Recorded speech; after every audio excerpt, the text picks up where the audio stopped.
D'accord. Bien, chers collègues, on va commencer.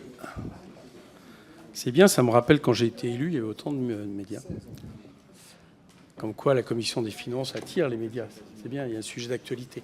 Bien, je suis content d'abord de vous retrouver toutes et tous. Il y a eu une première réunion de bureau, donc on a échangé à quelques-uns, mais c'est donc un plaisir. J'espère que chacun d'entre vous a pu passer des bonnes vacances. On va en avoir besoin, je crois, vu le programme des semaines à venir. Je remercie Bruno Le Maire, ministre de l'économie, des finances et de la souveraineté industrielle et numérique, et Thomas Cazenave, ministre délégué chargé des comptes publics, d'avoir répondu à la demande que nous leur avons exprimée mercredi dernier à l'issue du bureau de la commission des finances d'être auditionnés dans les meilleurs délais sur la situation budgétaire actuelle. Il s'agit en effet d'un contexte très particulier. Messieurs Le Maire et Cazenave sont ministres du gouvernement Attal et un nouveau Premier ministre ayant été nommé jeudi dernier, 5 septembre, ce nouveau Premier ministre ne devrait pas tarder à composer, on espère en tout cas, à composer un nouveau gouvernement. Pour autant, la passation de pouvoir entre messieurs Le Maire et Cazenave et leurs successeurs du gouvernement Barnier n'a pas encore eu lieu, et cela justifie que nous les entendions pour plusieurs raisons. En premier lieu, nous devons préparer au mieux, au sein de la Commission, les différentes discussions budgétaires qui vont intervenir cet automne, que ce soit sur le projet de loi de finances pour 2025 ou également très probablement sur un projet de loi de finances de fin de gestion, voire rectificative, tant il semble que la fin de gestion 2024 ne pourra pas se passer d'un tel projet, d'après les notes de service de Bercy qui nous ont été communiquées en début de semaine dernière et que vous avez eues en votre possession. En deuxième lieu, le décret portant annulation de crédit publié au journal officiel du jeudi 22 février à hauteur de 10 milliards d'euros, combiné au gel de crédit décidé en début d'année, n'ont visiblement pas suffi pour assurer la régulation budgétaire infra-annuelle et un surgel, a été décidé par les ministres cet été, portant l'ensemble des crédits gelés à cette heure à plus de 16 milliards d'euros. Cela interroge sur la régulation budgétaire ainsi que sur les marges de manœuvre qui seront laissées au nouveau gouvernement pour l'exécution budgétaire 2024, voire, il nous intéressera évidemment d'avoir les conseils des ministres actuels par rapport à ceux qui leur succéderont. En troisième lieu, les recettes fiscales sont moindres de ce qui est espéré, alors même que, rendu moins optimiste en raison du précédent de l'exercice 2023, où l'élasticité des recettes fiscales à la croissance s'était révélée inférieure à 1, le gouvernement est tablé pour 2024 sur une élasticité de 0,8. J'ajouterai comme sujet d'interrogation et d'inquiétude, mais j'y reviendrai également après les interventions des ministres, le différentiel largement annoncé par beaucoup d'entre nous entre les chiffres réels et les chiffres qui étaient dans le programme de stabilité sur les questions de déficit et qui sont évidemment considérables. Voilà autant de sujets d'interrogation ou d'inquiétude sur lesquels nous ne manquerons pas de vous interroger après, que vous nous aurez exposé vos remarques générales. Je vais vous passer la parole. Je ne sais pas, monsieur le ministre Le Maire, si on aura l'occasion de vous revoir dans cette commission. J'en doute, j'ai bien compris. Monsieur Cazenave, je ne sais pas non plus, mais je voulais vous dire que je ne sais pas si... Je ne sais pas, oui, on vous retrouvera de toute façon à la commission dans un rôle ou d'un autre. Mais je voulais vous dire, Bruno Le Maire, que avant cette audition dans laquelle on va se dire des choses qui ne seront pas forcément en accord, le moins qu'on puisse dire, et vous savez que je n'ai pas de désaccord avec vous, mais que j'ai eu toujours du plaisir à vous recevoir, parce que notamment je trouvais que les échanges étaient des échanges argumentés, souvent loin des échanges de polémique qu'on a pu avoir, même si je ne suis pas d'accord avec la politique que vous procédez. Donc c'est avec plaisir que je vous donne la parole. Merci. Merci beaucoup, Monsieur le Président, Monsieur le rapporteur général, cher Charles de Courson, Monsieur le Ministre.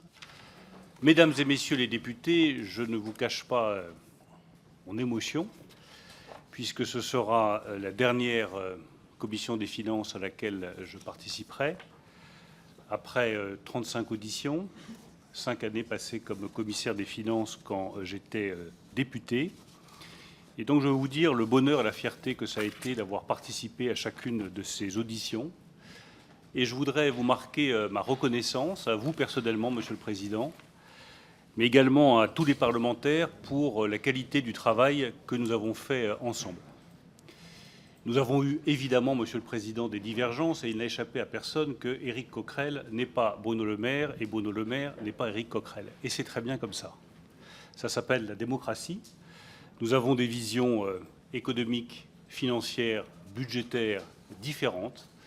Et je crois que pendant ces 7 années, nous avons pu les exposer de manière sereine, respectueuse, au service de nos compatriotes. Une fois encore, Monsieur le Président, je tiens à vous en remercier, comme j'en remercie chacune et chacun des membres de cette prestigieuse et importante commission des finances. Notre situation des finances publiques, je pense que cela n'a échappé à personne, est le premier défi que devra relever le gouvernement de Michel Barnier, à qui je souhaite plein succès. C'est le défi le plus urgent, c'est le défi le plus difficile, c'est le défi le plus politique. C'est le défi dont tout dépend, car rien n'est possible sans des finances publiques bien tenues. Tout est possible si nous revenons à l'équilibre des finances publiques rapidement, si nous revenons sous les 3% de déficit en 2027, qui doit, à mon sens, rester notre objectif, et si nous tenons la ligne de réduction de la dépense publique, qui me semble la seule responsable au regard du niveau de dépenses publiques dans notre pays. Simplement, pour tenir cette ligne, cela suppose des choix clairs.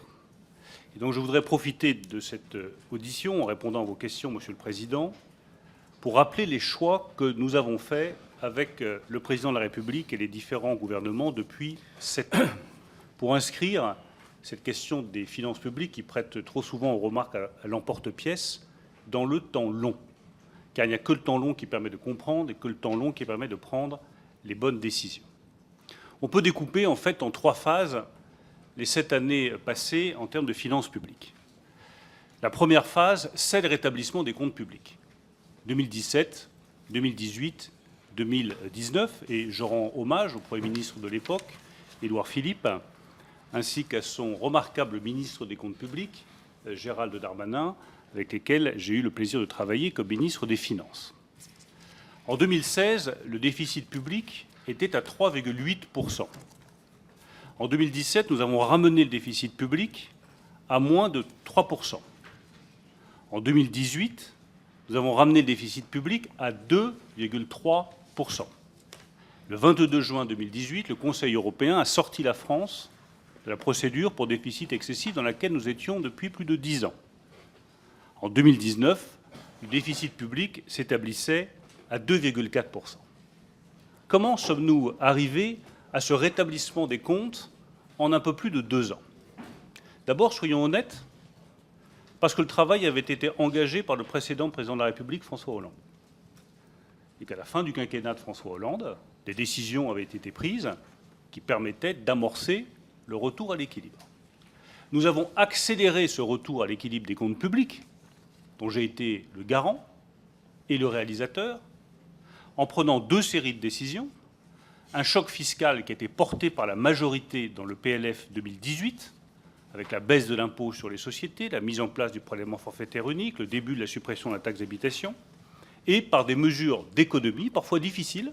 Je pense aux emplois aidés, ou je pense à la transformation des chambres de commerce et d'industrie, à qui je rends hommage parce qu'elles ont pleinement participé à cette transformation pour une économie de l'ordre d'1,5 milliard d'euros. C'est la première phase, 3 années dans lesquelles nous avons rétabli les comptes publics de la France. Le deuxième temps, c'est le temps des crises. Alors on les oublie, les crises, ça tombe bien, parce qu'effectivement, ça n'est jamais très agréable, et donc parfois il est préférable de les oublier, mais ce sont des réalités économiques et financières qu'il faut regarder de près.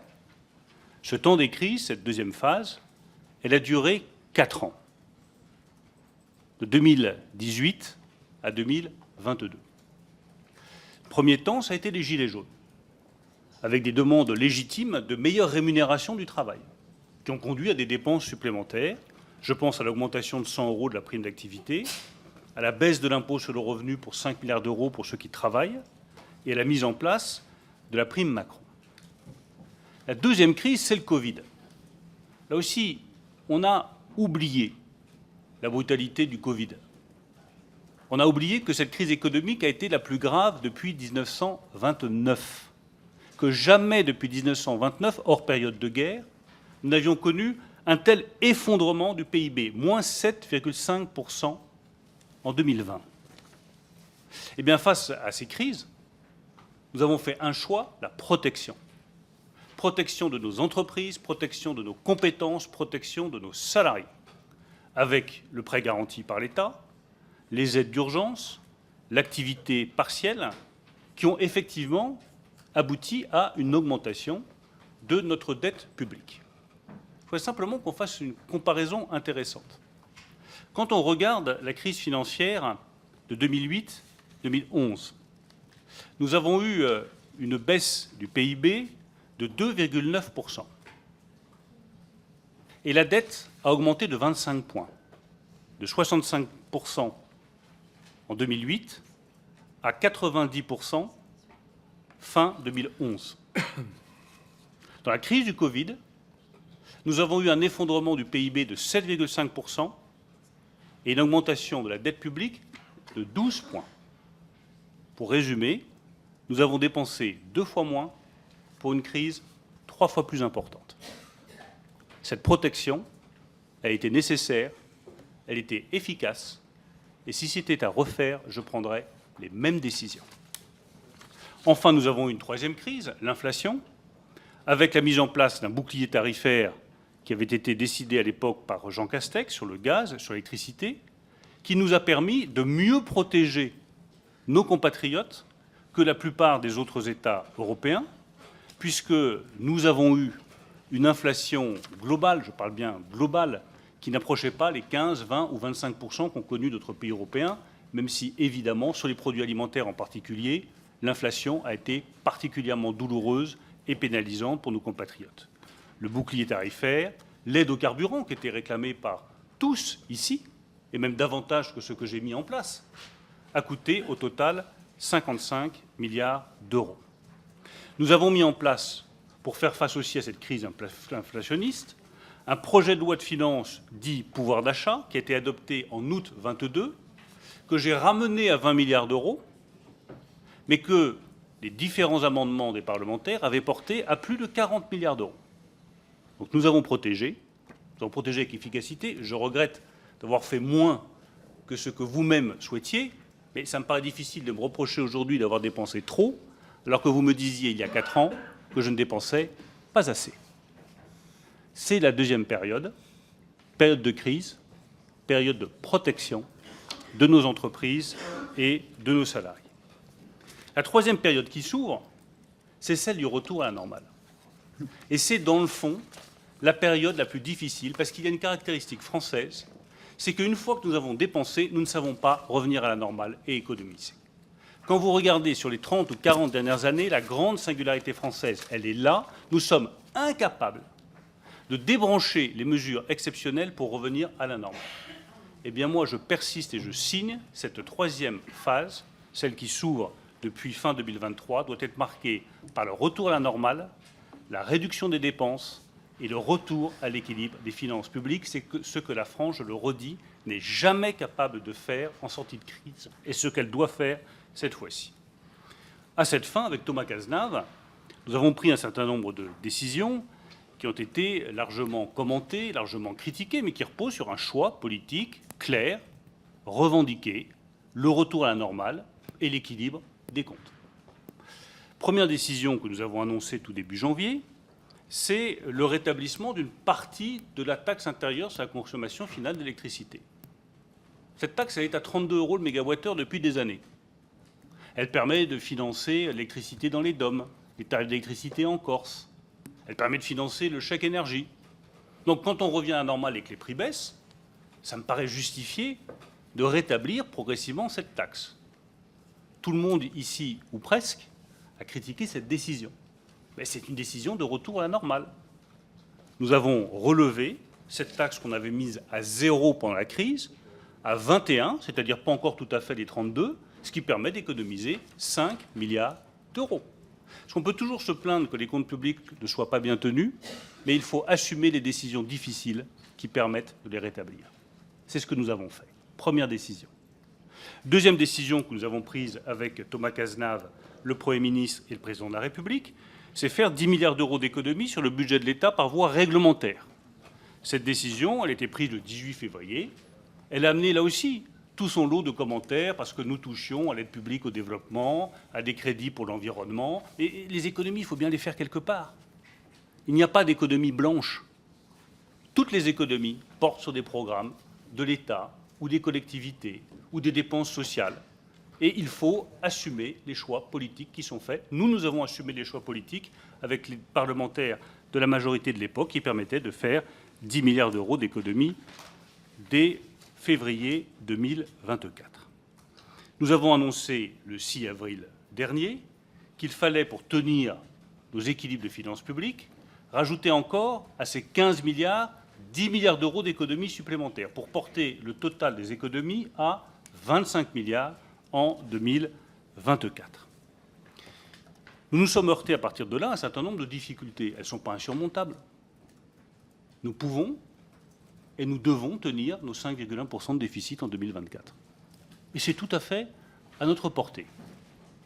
La première difficulté que nous avons rencontrée, chacun la connaît, et ce sera un point de convergence avec mon voisin de gauche. Le choix d'une loi de finances rectificative n'a pas été retenu. Chacun connaissait ma position sur le sujet, donc je le dis très tranquillement, très sereinement. Une loi de finances rectificative, qui avait d'ailleurs le soutien de beaucoup de parlementaires ici, aurait été préférable. Pourquoi ? D'abord parce que c'est plus démocratique, et surtout parce que c'est beaucoup plus efficace. En avril, ce choix n'a pas été fait. Donc nous n'avons pas la fiscalité sur la crime, elle n'est pas mise en place. Nous n'avons aucun moyen d'engager des discussions avec les collectivités locales, et les 5 milliards d'euros d'économies sur l'État sont plus difficiles à faire. Donc je persiste et je signe, je pense qu'une loi de finances rectificative aurait été une précaution utile et efficace. Deuxième difficulté que nous avons rencontrée et que vous avez soulignée, jusque fin juillet, les remontées comptables montraient que les recettes fiscales étaient en ligne par rapport à ce que nous avions prévu. Il y avait un peu moins de TVA, 400 millions d'euros fin juillet, mais un peu plus d'impôts sur le revenu, 600 millions fin juillet. Et nous avions tenu compte du risque d'avoir des recettes moins fortes en 2024, en mettant, comme vous l'avez rappelé, une élasticité des recettes à la croissance de 0,8. Là où au cours des 30 dernières années, l'élasticité était systématiquement de 1 des recettes par rapport à la croissance, sauf en 23, où elle était de 0,4, qui est le chiffre le plus mauvais depuis 1991.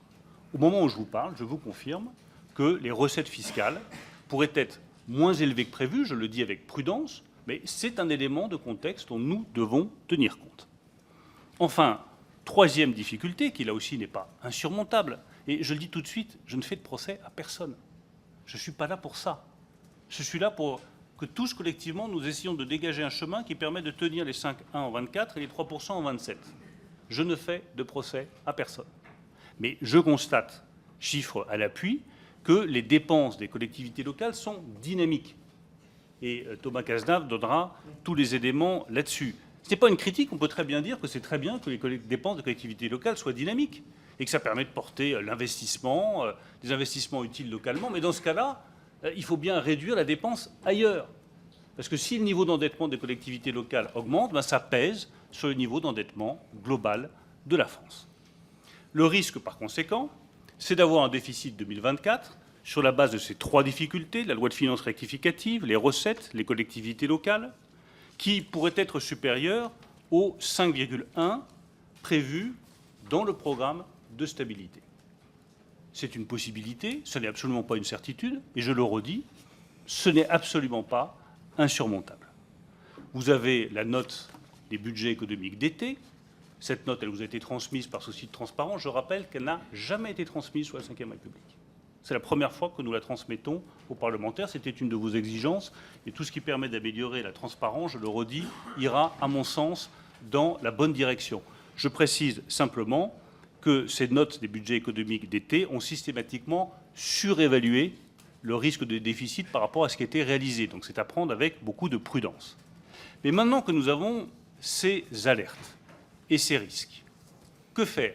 Je vous donne mes recommandations. Je suis ministre démissionnaire, comme on dit aujourd'hui dans la presse. C'est ma dernière audition à la Commission des finances. Ça me donne une immense liberté et beaucoup de sérénité. Je tiens simplement, par amour pour mon pays, à ce que les comptes publics soient bien tenus. Donc ma recommandation, vous la prenez pour celle d'un citoyen autant que d'un ministre démissionnaire, c'est de tenir ces 5,1, de rester sur une trajectoire de retour à l'équilibre en 2027 et de prendre les décisions nécessaires. Pourquoi ? Parce que si, dans quelques mois, ce que je ne souhaite pas, vous avez une nouvelle crise sanitaire, une nouvelle pandémie, on sera bien content d'avoir des réserves financières pour faire face. Parce que si on laisse dériver les comptes, les taux d'intérêt vont augmenter. Et ce que ne voient pas aujourd'hui nos compatriotes, mais dont nous sommes responsables, c'est que des comptes publics mal tenus augmenteront les taux d'intérêt, donc les difficultés de financement de nos entreprises et les difficultés de logement de nos compatriotes. Enfin, la troisième raison, c'est qu'on ne peut pas se permettre d'être dans 2 ans ou dans 3 ans la lanterne rouge de l'Union européenne et de la zone euro. Et que nous avons tout sur la table pour ne plus l'être et pour revenir dans les clous. Ma recommandation, par conséquent, c'est de tenir les 5,1 et de prendre à cette fin un certain nombre de décisions. La première, c'est d'utiliser la réserve financière que Thomas Cazenave, dans sa très grande sagesse, a mis en place il y a quelques mois. Nous avons 16,7 milliards d'euros de crédits qui sont gelés. En fonction des résultats des remontées comptables sur les recettes, on peut annuler une partie de ces 16,7 milliards d'euros. C'est ma première recommandation pour tenir les 5,1. Ma deuxième recommandation, c'est de réunir rapidement le Haut Conseil des finances publiques locales que j'ai créé il y a quelques mois, qui rassemble tous les représentants des collectivités locales pour examiner avec eux, dans le dialogue, pas dans la contrainte, ce qui peut être fait pour éviter que ce qui est annoncé en début d'année se poursuive d'ici la fin de l'année 2024. Au passage, je dis que si on veut que les collectivités locales aient des finances publiques qui soient toujours mieux tenues, il faut aussi leur laisser plus de liberté. C'est ma conviction absolue. Plus de liberté pour les collectivités locales donnera de meilleurs résultats sur les finances publiques. Quand elles se voient imposer une augmentation d'un point, du point d'indice, alors même qu'elles n'ont pas leur mot à dire sur la rémunération des fonctionnaires, je comprends qu'elles se plaignent de n'avoir de liberté suffisante. Quand on leur rajoute systématiquement des contraintes, des règles, des normes qui ont un coût et qu'elles n'ont pas les moyens de les mettre en place, je comprends qu'elles puissent se poser des questions sur la bonne tenue de leurs finances publiques. La liberté des collectivités locales, recommandée par Eric Woerth dans son rapport, permettra de tenir les finances publiques de la nation. J'en suis convaincu, c'est ma deuxième recommandation, réunir le Haut Conseil des finances publiques locales. Enfin, ma troisième recommandation, c'est de mettre en place rapidement la loi de finances rectificative que j'avais proposée au mois d'avril dernier et qui permettrait d'avoir des recettes supplémentaires. Si vous prenez la décision d'avoir une loi de finances rectificative dans les semaines qui viennent, ça permet de mettre en place très rapidement la contribution sur la rente inframarginale des énergéticiens, de mettre en place rapidement la taxation des rachats d'actions et donc d'avoir un peu plus de recettes fiscales. Ces choix ne m'appartiennent pas.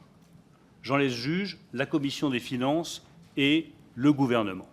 Mais on voit très bien qu'au moment où nous sommes, qui demande simplement de la lucidité et du courage, nous pouvons tenir les 5,1% de déficit en 2024. Nous pouvons et nous devons tenir nos 3% en 2027.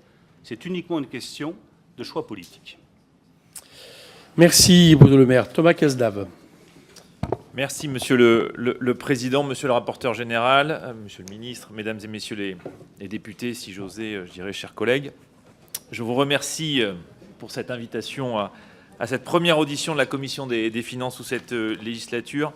C'est l'occasion avec Bruno Le Maire de refaire un point sur la situation de nos finances publiques et de toutes les actions engagées pour maîtriser le déficit malgré les nombreux aléas de cette gestion. Cette audition ne porte, Monsieur le Président et Monsieur le rapporteur général, à votre demande que sur l'année 2024 et je ne peux que partager ce parti pris compte tenu de la situation politique. En complément du propos de Bruno Le Maire, je voudrais pour ma part insister sur 3 points s'agissant de l'année 2024. Rappeler d'une part la stratégie qui est la nôtre depuis le début de l'année, dresser un état des lieux de nos finances publiques à date et les conséquences qu'il faudrait en tirer, et finalement revenir aussi sur les informations dont vous disposez à l'aube de la présentation du PLF 2025.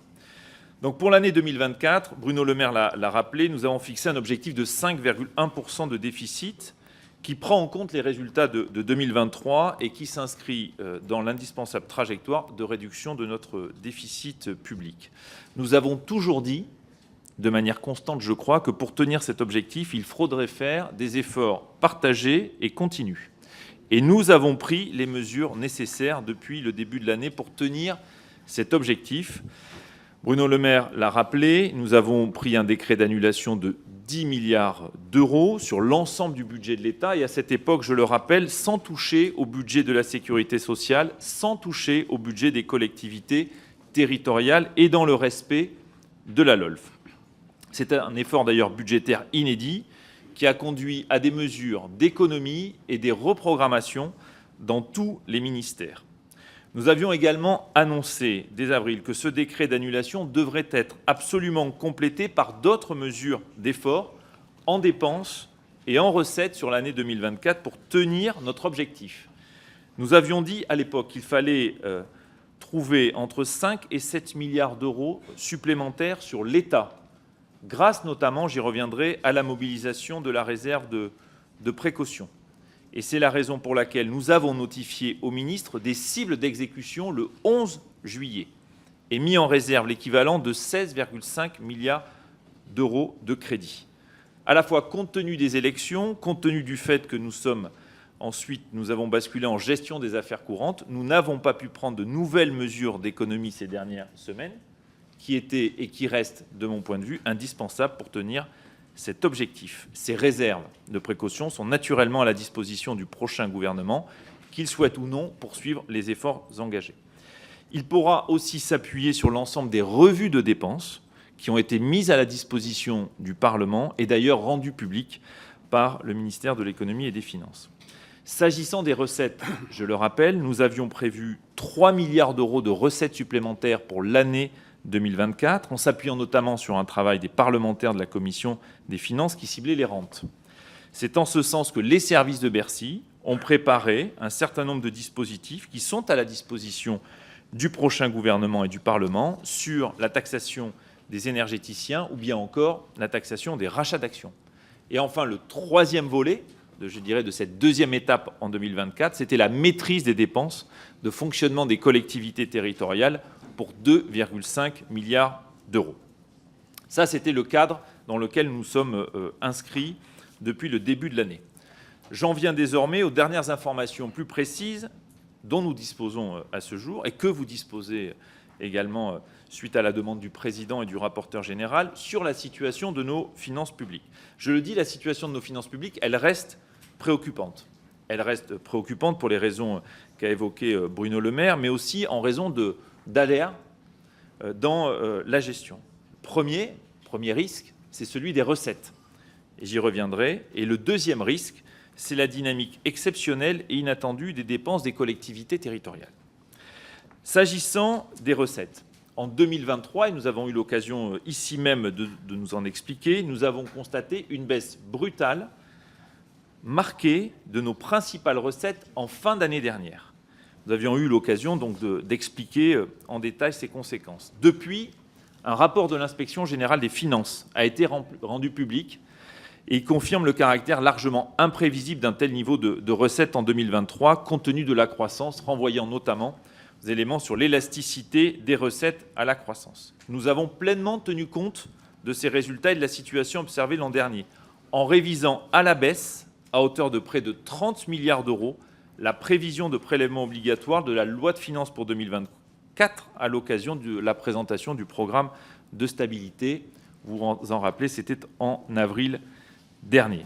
Toutefois, les derniers éléments disponibles, tant dans les encaissements que dans les déclarations de certains grands impôts, indiquent que nous pourrions être en deçà de cette prévision actualisée pour 2024. Ces éléments, vous en disposez. Naturellement, il s'agit des notes qui vous ont été transmises. Elles indiquent notamment que globalement, les encaissements cumulés à fin juillet sont en ligne avec le programme de stabilité, mais que derrière ces encaissements cumulés en ligne, il y a des variations entre la TVA, l'impôt sur les sociétés, l'impôt sur le revenu, les DMTO et les DMTG. Pour autant, la dynamique des encaissements en comptabilité budgétaire quand on regarde les remontées à fin juillet disponibles depuis fin août, indiquent des orientations défavorables. Et c'est le sens notamment de la note que nous avons adressée avec Bruno Le Maire. Il y a aussi des plus-values, je dirais, avec notamment la constatation de la contribution sur les rentes inframarginales, dont nous avons souvent débattu ici même. Le solde du mois de juillet fait apparaître 1 milliard d'euros de plus que prévu pour l'année 2023. Donc la CRIM pour l'année 2023 sera rehaussée de 1 milliard d'euros supplémentaires, puisque c'était le solde du mois de juillet qui nous était dû au titre de l'année précédente. Donc à ce stade, des recettes en ligne avec le programme de stabilité, mais des travaux et des indications qui laissent à penser qu'un écart pourrait être constaté d'ici la fin de l'année. Notamment sur la TVA, j'insiste sur ce point, un impôt auquel les gouvernements successifs n'ont d'ailleurs pas touché, son rendement devrait pâtir du fait que notre croissance est davantage tirée par les exportations que par la consommation intérieure, et donc avec des recettes de TVA qui pourraient en souffrir. Et enfin, s'agissant de l'impôt sur les sociétés, et à l'appui des données notamment du solde de l'IS de mai 2023, les prévisions d'évolution du bénéfice fiscal devront être révisées à la baisse.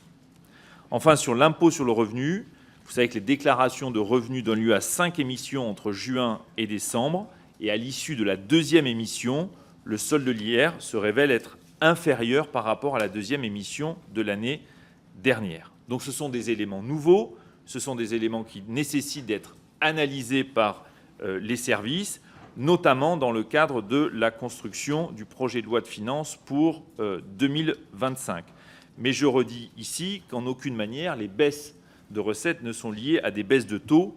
On le voit naturellement sur la TVA ou l'IS en particulier, mais bien le sous-jacent de l'impôt et la base taxable. J'en viens maintenant au second aléa qui affecte la situation de nos finances publiques. Il s'agit des dépenses des collectivités territoriales. Alors, les constats que nous avons posés ont suscité, je le sais, de vives réactions, mais je crois qu'il était là aussi nécessaire de les partager très largement, car cette dynamique de la dépense va peser sur les résultats de l'année 2024. Et à ce titre, je voudrais revenir sur quelques idées reçues. Les collectivités territoriales, elles doivent respecter des règles d'équilibre de leur budget de fonctionnement. C'est tout à fait exact. Mais il est faux de dire qu'elles ne peuvent pas être en déficit, ni même contribuer au déficit public, sur la base des données disponibles à fin juillet 2024, et en poursuivant la tendance sur leurs dépenses. Le déficit des collectivités territoriales, j'insiste sur ce concept qui n'est pas un concept nouveau de Bercy, qui est un concept de l'INSEE, qui est un concept utilisé ici même, par le comité des finances locales, présidé par André Léniel. Ce concept-là du déficit public, il connaît une forte aggravation pour les collectivités territoriales. Et si on poursuit la dynamique des dépenses observées par les collectivités territoriales, pourrait atteindre un niveau historique de moins 20 milliards d'euros. Et nous avons essayé de retrouver quelles étaient les dernières années où nous aurions pu constater un tel déficit. Il faut au moins remonter 25 années en arrière, pour retrouver ce tel niveau de déficit. Alors pourquoi ce déficit inédit? D'abord par l'accélération des dépenses de fonctionnement des collectivités territoriales de plus de 7% à la mi-année et des dépenses de fonctionnement de plus de 15% à la mi-année. Et en effet, cette dynamique des collectivités territoriales, elle n'était pas prévue dans la trajectoire des finances publiques.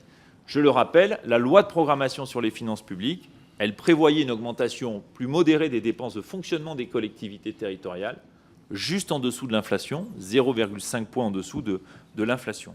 Et cette modération, je me rappelle des débats que nous avions eus ici même, elle correspond à la contribution attendue des collectivités territoriales à l'effort global de redressement des finances publiques et telle qu'elle se retrouvait notamment dans le programme de stabilité. Et dans le cadre des budgets économiques d'été dont vous avez eu la connaissance, la croissance de ces dépenses de fonctionnement a bien été revue à la hausse une première fois en tenant compte de la hausse constatée dans les budgets primitifs, mais il faudra revoir cette hausse encore une fois compte tenu des données d'exécution à fin juillet, puisqu'elles sont encore plus dynamiques que celles que nous pouvions constater sur la base des seuls budgets primitifs. Et s'agissant de l'investissement, la trajectoire prévoyait une accélération de l'investissement des collectivités territoriales, compte tenu du cycle électoral, de 8%, Or, la dynamique observée nous amène plutôt à 15%. Donc si on actualise le taux de croissance de dépenses des collectivités territoriales à fin juillet, la prévision des dépenses des collectivités devrait être augmentée de plus de 16 milliards d'euros par rapport à la trajectoire initiale. Et cela viendra mécaniquement creuser le solde projeté pour les collectivités territoriales et pour le déficit public de manière générale. Et là-dessus, je voudrais insister pour dissiper un malentendu. Il ne s'agit pas de dire que les élus locaux sont de mauvais gestionnaires, du tout. Il s'agit juste de constater que la contribution attendue des collectivités territoriales à l'effort de redressement des finances publiques n'est pas intégrée dans les choix des décideurs locaux, et notamment dans le cadre de leur budget, à la fois en fonctionnement, en investissement. Et c'est bien ça, je crois, depuis maintenant 2 ans, le malentendu qui plane, d'une certaine manière, entre l'État et les collectivités territoriales. Enfin, pour finir, je voudrais revenir sur la méthode et rappeler que toutes les informations relatives à la situation des finances publiques demandées et par le président et par le rapporteur général leur ont été transmises dans les temps. Et je crois d'ailleurs qu'il y a plus de 250 documents qui ont été remis au Parlement, d'ailleurs à l'Assemblée nationale comme au Sénat. Nous avons aussi publié 2 rapports de l'Inspection générale des finances, l'un sur les prévisions de recettes, l'autre sur l'exécution budgétaire à mi-année. Et au même titre que toutes les revues de dépenses ont été rendues publiques. Je crois que jamais, d'ailleurs, le Parlement n'avait disposé d'autant d'informations détaillées et précises sur le suivi de l'exécution et sur les prévisions avant même l'examen d'un projet de loi de finances. Et je crois qu'on peut tous s'en féliciter. Je vous remercie. Bien, merci, messieurs les ministres. On va donc ouvrir la